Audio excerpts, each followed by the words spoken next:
We've done several videos thus far talking about the Jeffrey Epstein case, and as I have with us a very special guest who was a detective on the Phoenix Police Department for, I believe, 24 years, and a friend of mine, Eric Oldenburg. Eric, how are you doing today? Very good, Graham. How are you? Excellent. So why don't you first say what your job was with and then what you're seeing from your years of experience working in child crimes to how you're seeing this Epstein case unfold. Absolutely. So, as you said, I worked with the Phoenix Police Department for 24 years. I retired honorably. 15 years of my professional career was doing internet crimes against children investigations, which is basically online child exploitation cases. I started that in 2001. I took a break in 2005 to 2007, and in 2007 I went back to be a forensic examiner, and I did that for 7 or so years, and then I went back Hold to on be real an quick. So investigator. when you say forensic, tell us what that means. Like digitally for forensic? Yes, a digital. Yes. So I was an investigator, a front-end investigator. So I would receive cyber tips from the National Center for Missing and Exploited Children. We would also conduct proactive undercover investigations to try to find people that were exploiting children on the internet. So I was a frontline investigator for 4 years. And then when I became a computer forensic examiner, what that is when an investigator finds evidence on a scene, they do a search warrant or whatever, and they collect computers and cell phones. It's the job of a forensic examiner to actually examine the digital evidence in a forensically sound manner. So there were experts, and I went to school and I got trained up in how to do that work. And I did that for about 7 years. And then my supervisor called up and said, "Hey, I want you to be an investigator again." So I finished my career the last 4 years or so doing frontline investigations. I was a task force member with the FBI. Handling internet crimes against children investigations in the entire state of Arizona. So then when you say when you capture a suspected pedophile, they have child pornography files on all of, is Yes. that okay? Yes, that's correct. Child exploitation material. So basically what it is you want the evidence. If you see somebody's cell phone or you see somebody's laptop or computer, you want to maintain its integrity forensically. Just like you want to maintain the integrity of a fingerprint, you want to maintain the integrity of the computer evidence. So it takes specialized software and hardware tools to make sure that you pull the information off without ever changing it, because you don't ever want to change the original evidence in the investigation. So I've seen both sides of this coin. I've seen the frontline investigations where I've interviewed suspects, pedophiles, and I've also seen the back end where I've had to go through huge amounts of pictures and videos of children being exploited and brutalized. Yes. And we'll talk about the impact that has on investigators in a little bit. But the reason I wanted to have you on the show, you and I have known each other a long time.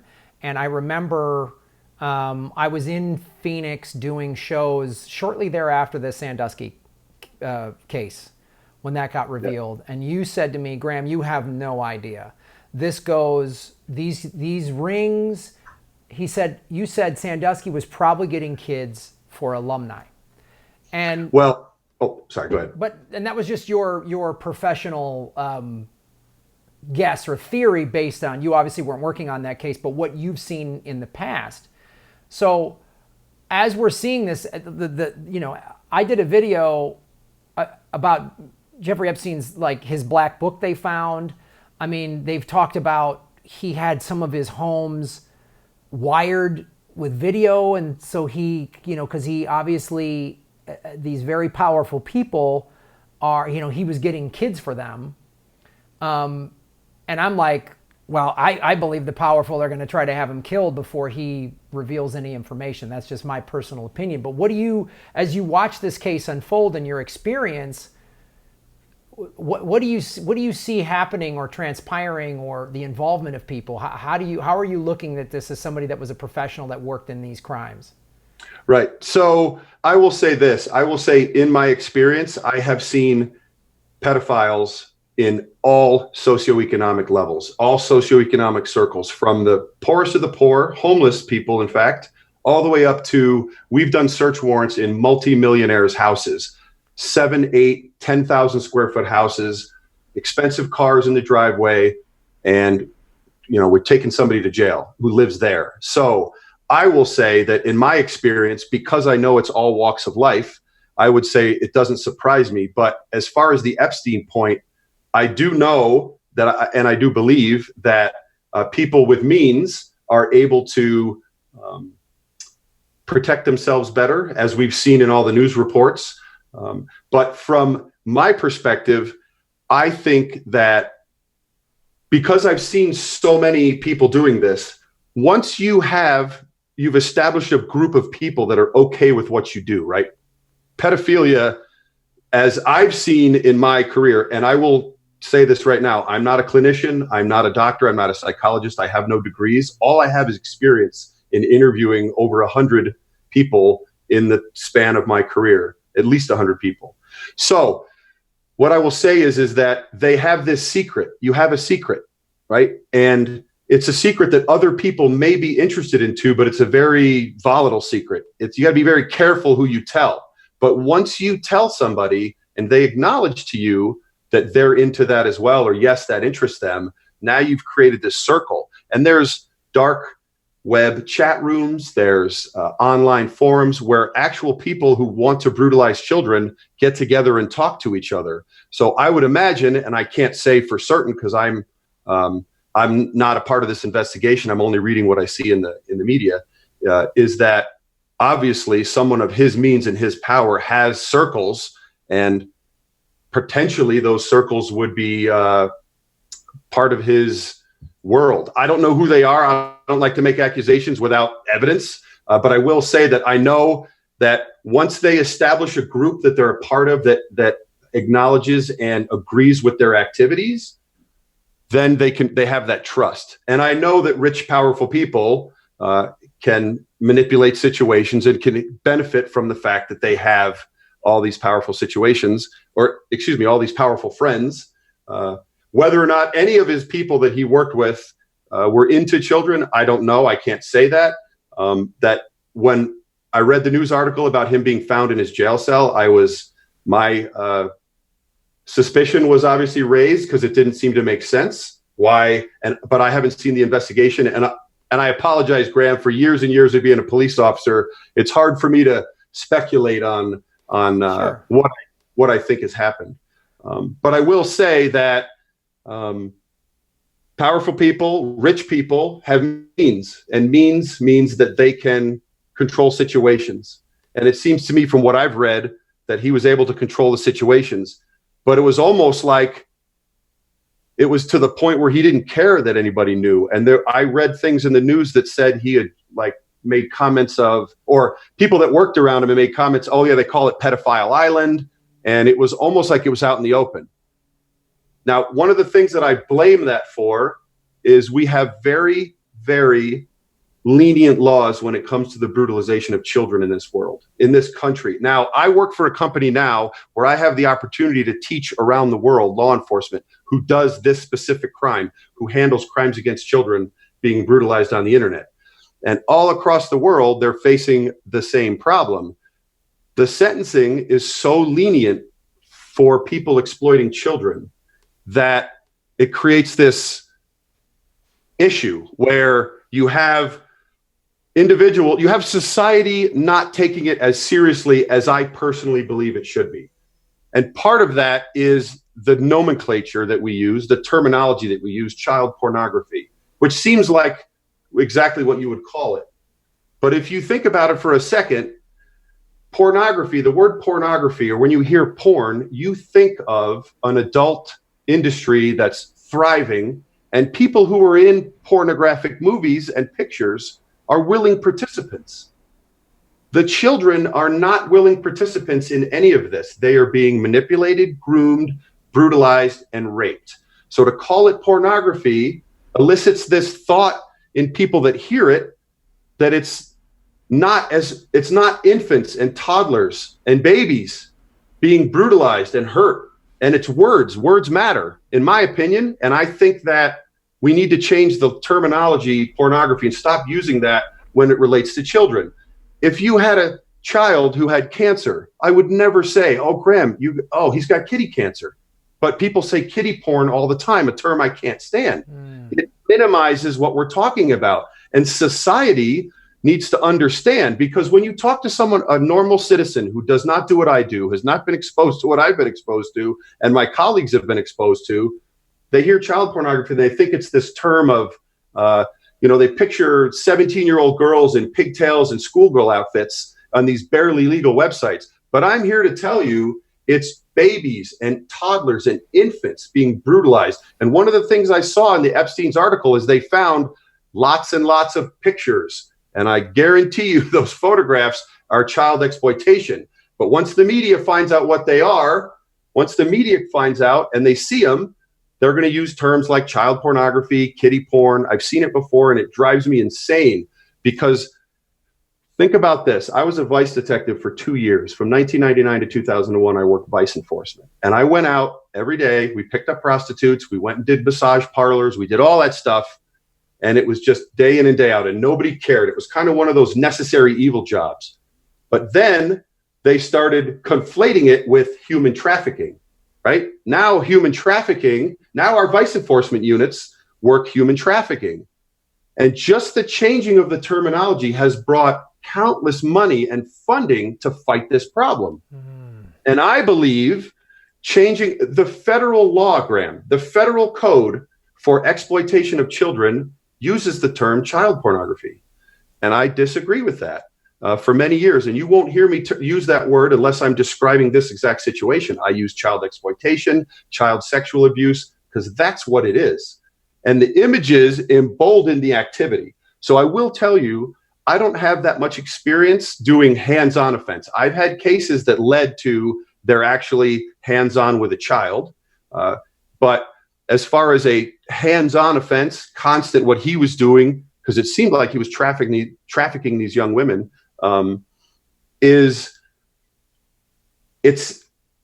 a situation where just the words need to be changed. And I think you would agree with words matter, right? Yeah. Words mean something. And I don't think it's out of a disregard or maliciousness. I think it's lack of contemplation of the term. I'm actually considering contacting a senator or a House of Representatives person, if you know anybody that will sponsor a bill federally to change the law from child pornography to child exploitation, because that matters to me. Well, I think you bring up excellent points, and it probably sheds some light onto why Epstein's sentencing, and I think it was 2007, was so lenient. I also think the other point of he had money, and the Miami, the West Palm PD and everybody, they let him. I mean, now there's reports coming out when he was free from 8 a.m. to 9 p.m. and he was flying on his jet and raping girls during that time. Yes. Some witnesses have come forward with this. Yes. So I'm sure it's a combination of the laws don't want to, they want to soften the language because it's too hard. It's like, he had sex with underage girls is like, that's not, no, he raped a child. He was raping children. Exactly. And having, gone through that myself and talking about what happened to me. I mean, it took me 1.5 years to even say I was raped as a child versus I was molested or I was abused. Yes. It took me 1.5 years of therapy and all this stuff to even say that language out loud. So I think society doesn't want to confront it. No, they don't. They don't. I would agree with that. Society does not want to believe that we live in a world where adult middle-aged men are having sex with infants, toddlers, prepubescent children, 13, 14, any underage children. We don't want to believe that that's happening, but it is. I'm here to tell you it is. And we had a squad of 8 detectives that did this full time just for the state of Arizona.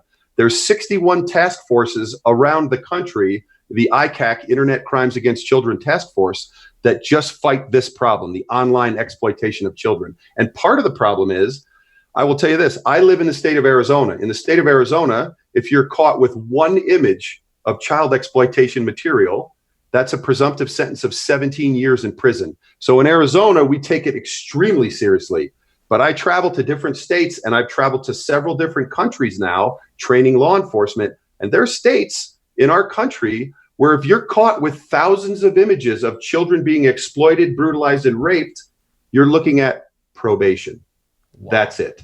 Yes, it's horrible to me because you cannot, in my opinion, you cannot reform this. If you're a bank robber and you go into jail and you go to prison for 5 years and you get to think about what you've done, that's one thing.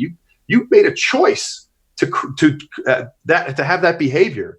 But if you're sexually attracted to children for whatever reason, and I'm not an expert to say why or why not you become sexually attracted to children, just because you're arrested for it doesn't stop your being sexually attracted to children. And what I tell people when I teach is this: given the right set of circumstances, any adult would fulfill their greatest sexual fantasy, right? Would you agree with that? Given the right set of circumstances, if you have a sexual fantasy, you will fulfill it.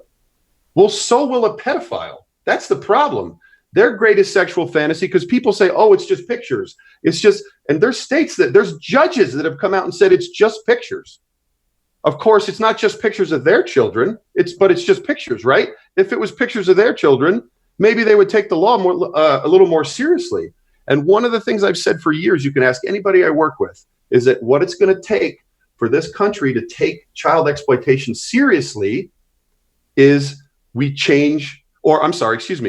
someone in the spotlight gets caught, whether it's a high profile person, because this now society is almost forced to hear about this, right? Now they see a powerful billionaire with means, with money, with opportunity, and he can do whatever he wants with seemingly impunity. I read that article the other day. It was a tale of two Jeffreys, and it pitted Epstein against another guy with a similar offense, and how he was treated completely differently than this poor schmuck that was he was a pedophile. Or no, actually he wasn't. It wasn't even sex related, and he got the hammer dropped on him.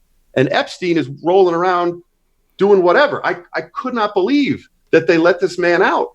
I mean, I get it. You're innocent until proven guilty in this country, but come on, he's a danger. Look at what he's done. Yeah, well, in Florida, I mean, they convicted him and then gave him a slap on the wrist. I mean, that's right. He is a convicted, sex offender. Sex offender, yes, absolutely. And they gave him a slap on the wrist. I want to talk too about. There's more information coming out now about Ghislaine Maxwell. She was the madam that was. Now there's several women have said she was recruiting women, and also she sexually abused. See, again, it's terminology. She wasn't recruiting anybody. She's grooming. She is grooming children. You don't recruit kids, you groom them. You manipulate them over a course of time, and you basically trick them because they're children. You trick them over a long term. Basically, it's a long con, but at the end of this con, a child gets brutalized, okay? So that's what they're doing. Again, it's words. She's not recruiting anybody. The media needs to call it what it is. She was grooming these children. You were grooming. How do you convince a 13-year-old to have sex with a 50-year-old man? You manipulate them. Mm-hmm. You can't find me a 13-year-old in the world that would ever want to do that. They're grooming the children, not recruiting, grooming. And it's what pedophiles do, and it's what horrible people do. So yeah, let's talk about that. So she was grooming, and there's two women have come forward now to say that she actually sexually assaulted them as well. And there was something where this woman Maxwell and Epstein sexually assaulted young women, underage women. So how do you see that in terms? Because to me it seems like this is, and when you're a billionaire and all your friends are rich and billionaires, then that means, I'm very suspect of, like, when a judge throws it out, is the judge then on one of these Lolita Express flights? Was the judge flown to one of his pedophile island? That's because I don't trust the ruling class at all. And are there people, like you say, of low socioeconomic status committing these crimes? Yes, but they don't get away with it the way this seems like a global ring, and human trafficking is a multi-billion-dollar industry. Yeah, and there's typically if he's flying internationally, that's what we call a red flag. So there's certain individuals. I've done I've done investigations involving people who we caught just after they traveled internationally, and they committed suicide after we interviewed them because they just knew. And we are in the preliminary stages of this Jeffrey Epstein case. I promise you that. There's going to be a lot more information that comes out. There's going to be a lot more connections. Who they are, what they are, I don't know. I don't like to make accusations that he's doing this or he's doing that.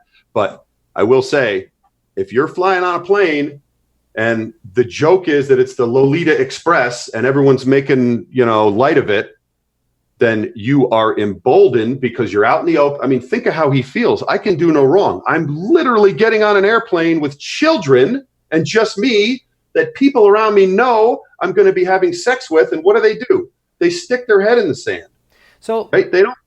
Let me ask you this. You're an investigator and there's a guy, Epstein's implicated, all these charges. And then there's someone who says, I was only on his plane 4 times, but flight logs say he was on the plane 26 times. What would you say to that as an investigator? I'd call bullshit on that. Sorry if that offends your crew. I'm sorry. But that's what we call a cover up, because the logs show he was on the plane, but he only said he admitted to being on it 4 times. Yeah. When there's a discrepancy, that's called a lie, and we investigate that. So I don't know, and I don't know what the ins and outs of that are, but in my opinion, they're trying to hide something, clearly trying to hide something. And what about then when these charges first came out in 2007, then, and the charges against Ghislaine Maxwell, 2 women came forward and then they did a settlement. They did civil suits and she paid them off in an undisclosed amount of money. What does that tell you as an investigator? What do you think? What do you think? Not being an investigator, what does it tell you, Graham? Oh, she's guilty as hell. That's what she's like. Yeah. And that's just as a guy who watches cop shows. But I want to. She just doesn't want to go through the red tape of the trials and all that other nonsense and the exposure, right? So much quicker and cleaner to just write a check. And it's isn't it great to have that opportunity to be able to just write a check and you have impunity? Like that's horrible. That's a horrible thing. And what do you say then in the eyes of the law, the people who knew that when these convictions happened and these settlements happened, who then continued to do business with them? How, again, as an investigator, what would you... It's complicity is what it is. It's absolute complicity. And I finished a couple months ago. I didn't want to, but I watched the Michael Jackson documentary on Leaving Neverland. And the parents, it infuriated me to watch the parents just rationalize all their horrible behavior, letting a 7-year-old sleep with an adult man. That people rationalize their behavior when it comes to money, and they were getting a lot of money. So I've always said this to everybody, kind of half as a joke. Everything is for sale. Someone was telling me something the other day. It's not for sale. I said, everything's for sale, including your integrity. It's just, what's the price?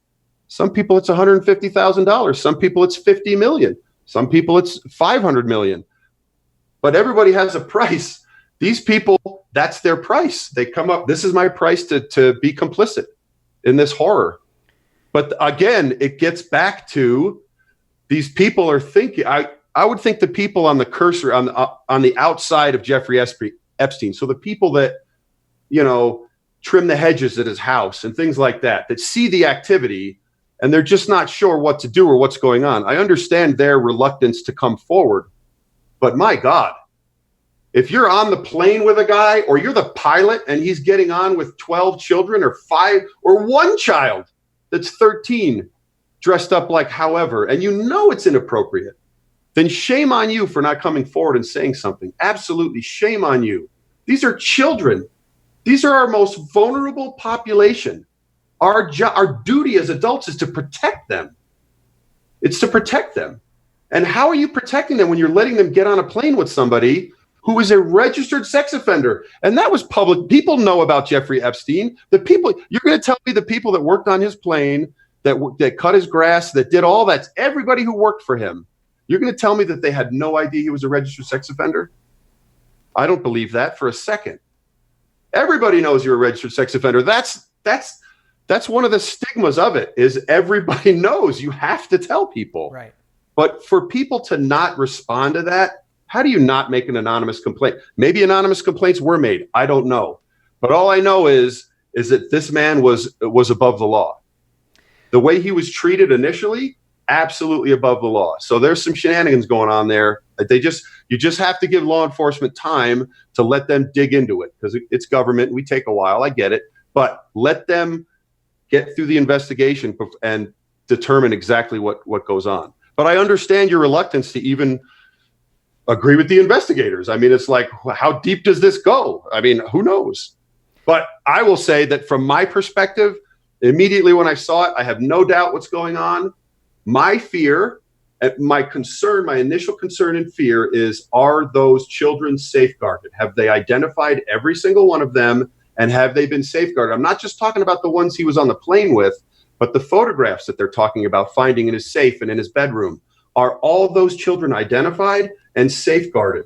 Because that's the most important thing, is the children. And people are overlooking that in this whole mess. They're thinking, oh, big bad boy billionaire, and he gets to do whatever he wants. He's raping children. He's raping kids. But you don't hear that, do you? You hear he's got kids on the plane, because everyone's tiptoeing around what's happening. The media is tiptoeing around the situation that he's been accused of raping children. There is no consensual sex with a 13-year-old. That does not exist. It's rape, period. Yeah, it's you bring up excellent points. I'm glad you're bringing up how the language needs to change. And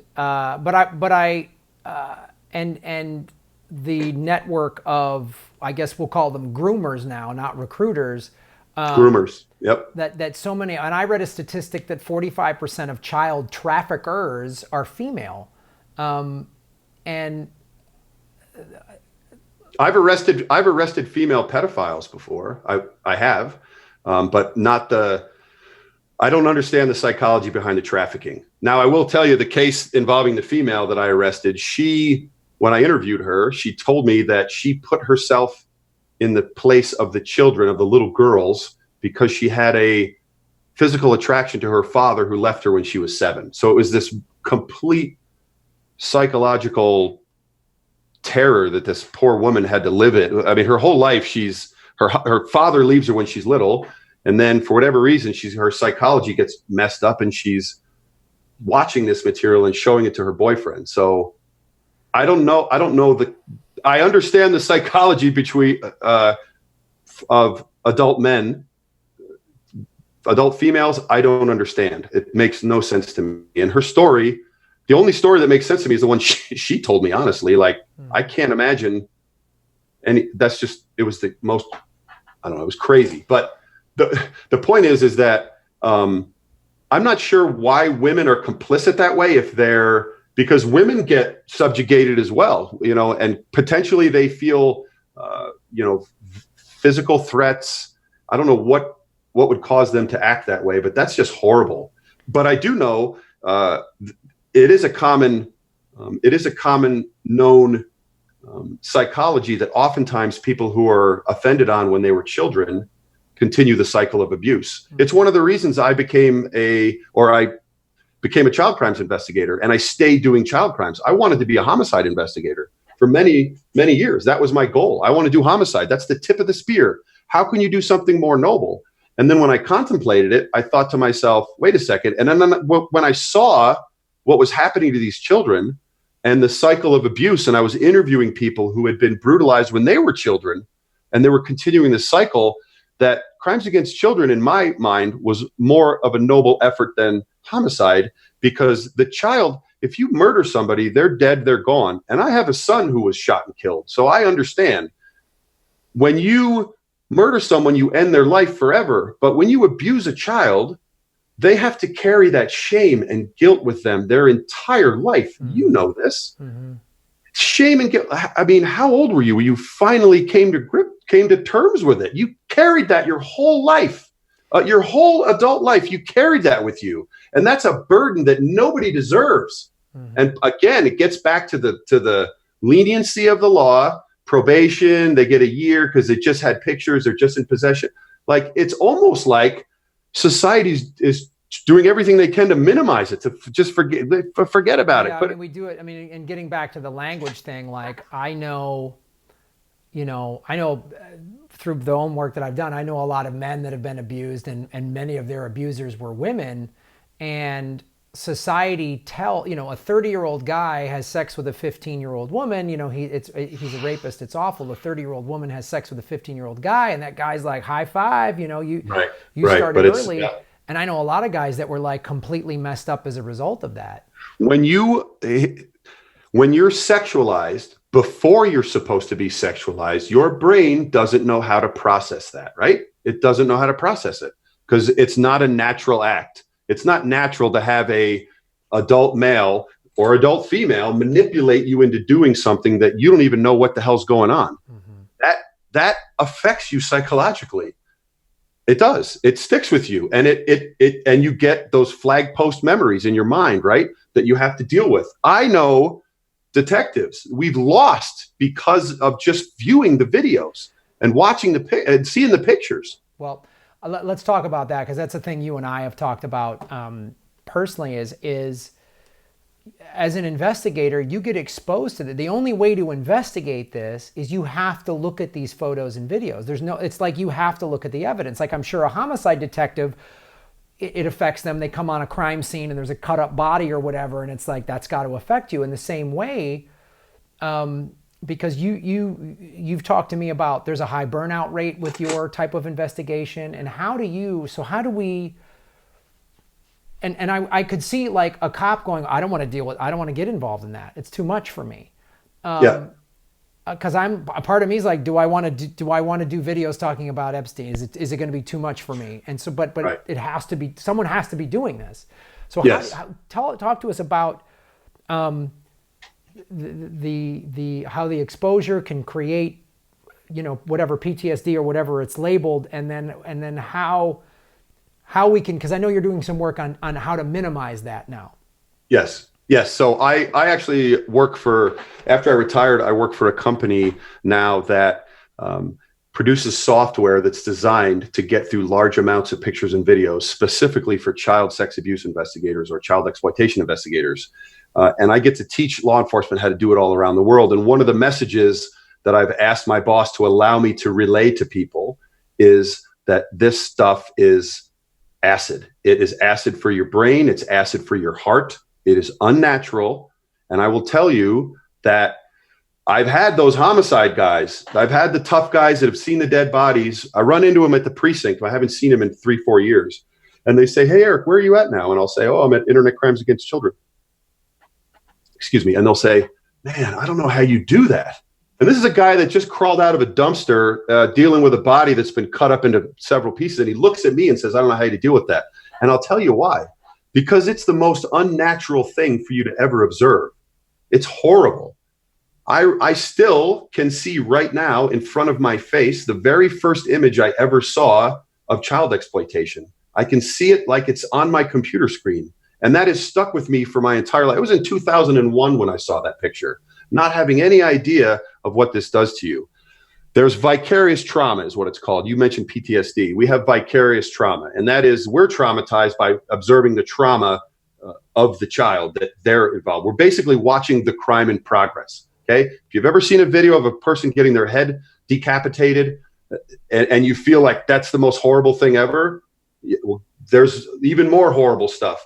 And imagine an investigator, that's your job, day in and day out, is to go through pictures and videos of children being brutalized. The last investigation I did was 1.2 million pictures and videos I had to go through. And this guy had a 3D animation software on his computer. He was generating his own child exploitation material because he couldn't find the stuff that he wanted, so he made it himself. So the problem is that it's not called burnout with us. Any other job on the department, and I ask this of officers, I say, any other job on the department, you tell me one that somebody left because they just can't mentally or emotionally take it anymore.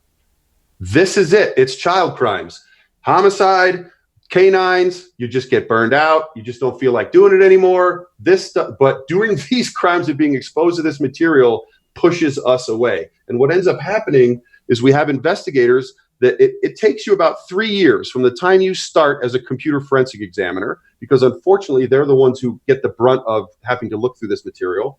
It takes about 3 years to get you trained up to the point where any case can be given to you and you'll be good to go. You can handle it, no problem. And that's exactly as much time as it takes for people to decide, I cannot do this any longer. A close friend of mine rose his hand one day and said, get me out of here. Get me out of this building. I can't do this anymore. Don't talk to me about this anymore. I don't want to discuss it. Put me somewhere where I'm never going to deal with this again. He got divorced. His marriage went down the toilet. Because imagine, Graham, imagine you have a job where you have a bad day and you go home and you can't talk to your wife or your significant other about it. If you're an accountant and Bob from logistics might be sleeping with the secretary and it's causing this issue at work, you go home and you talk about it with your spouse. We can't.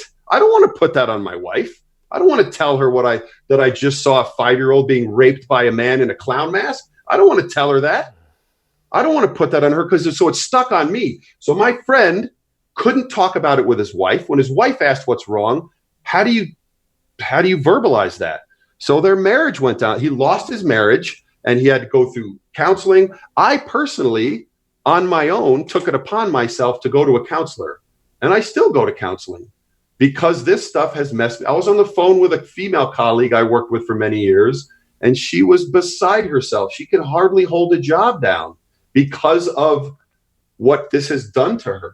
So people don't realize, but you're right. Unfortunately, it requires us to look at it. Now, I will say this. The company I work for and other companies that are amazing in this field are coming up and using things like machine learning and artificial intelligence to review the imagery. So they're trained on large sets of imagery, and then they have, and then the AI goes through and it classifies or it looks at the material, kind of minimizing our exposure as investigators. I've seen far too many people go by the wayside because they do not have the protections in place, visually, audibly, emotionally.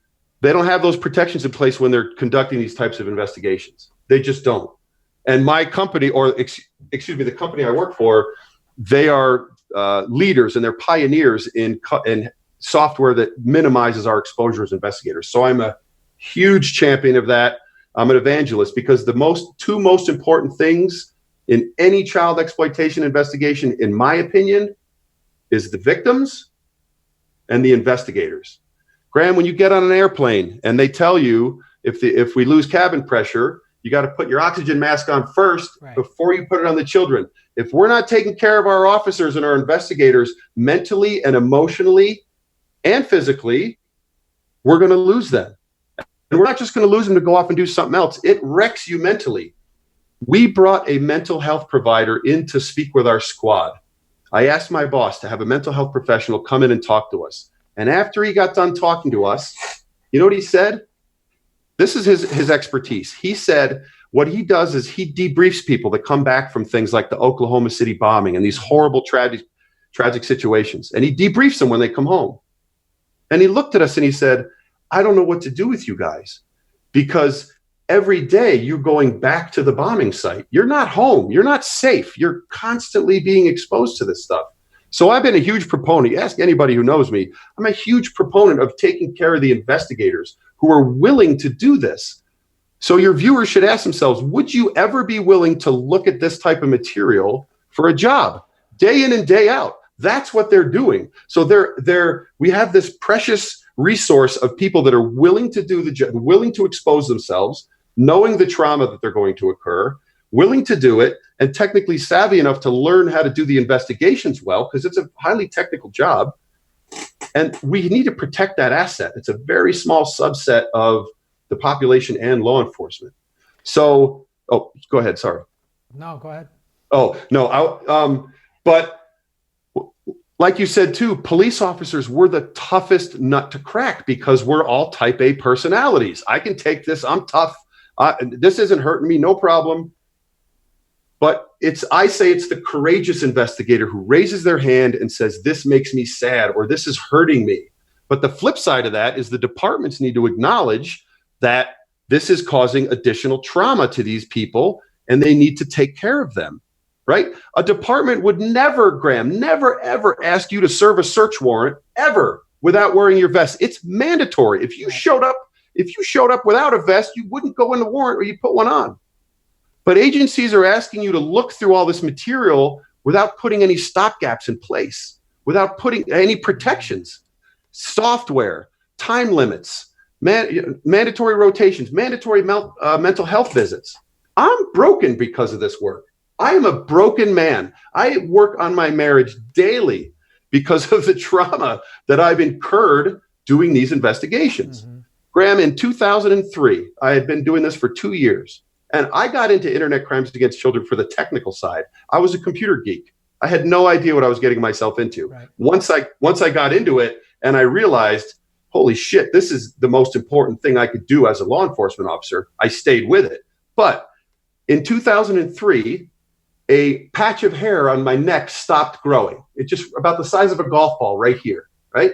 It's since moved up to the top of my head. But at that time, I didn't know what it was. So I went to the doctor and I said, Doc, I got this thing stopped growing. I said, what is it? He said, it's called alopecia. He said, what do you do for a living? And I said, why? He said, because it's typically stress related. So I said, I'm a detective with the Phoenix Police Department. He said, oh, what kind of detective work do you do? And I said, I do crimes against children.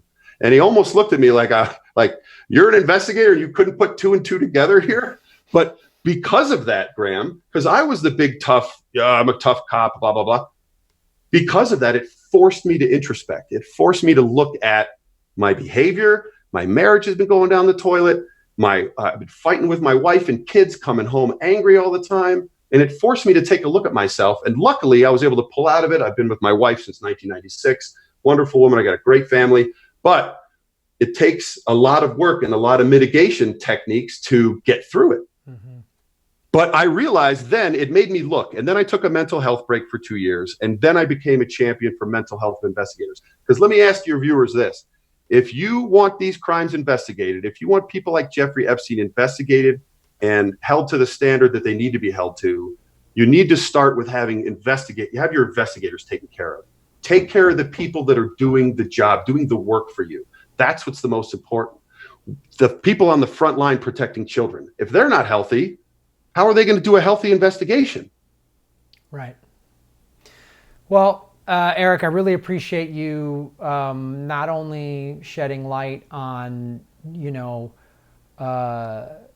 pedophile rings and human trafficking, that is obviously what the Jeffrey Epstein case is, but also sharing with us what an investigator, I don't think a lot of people think about that. I don't think they think about what an investigator would have to go through. Graham, there's investigators that don't think about what there's officers that don't realize what we're actually going through. And I mean, literally and figuratively what we're going through with these investigations. And one of the things we started doing was focusing on victims. So we've always maintained that we're find imagery that we can charge somebody with, but if we can find and rescue a child, that makes everything, all the struggle and all the strife and all the heartache and trauma, makes it worth it when you rescue a child. That's what we're doing. So we're trying to refocus people's attention on the children and not the pedophiles. If you go through the pedophiles, then you'll get to the children. You'll find those victims. Mm-hmm. That's what we care about. The pictures and videos floating around on the internet, we know about. They're great for charging purposes. And I wouldn't say most, some of the children have been safeguarded. They've been identified. There's lots of known series. But we are interested in those children that have no voice, that are in a horrible situation, being brutalized, like these people that were on the plane or that Jeffrey Epstein took to his private island, things like that. That's what we need to focus on and concern ourselves with. Well, I really appreciate that too, shedding the light on that we can't just talk about Jeffrey Epstein and his rich friends, which I hope they all get caught and exposed, but really the focus on all of these kids and are they safe? Where are they now? Are they in some other billionaire's island? That's the most important thing right now. Are those children safeguarded? And if they're not, what steps are we taking to make sure they're being safeguarded?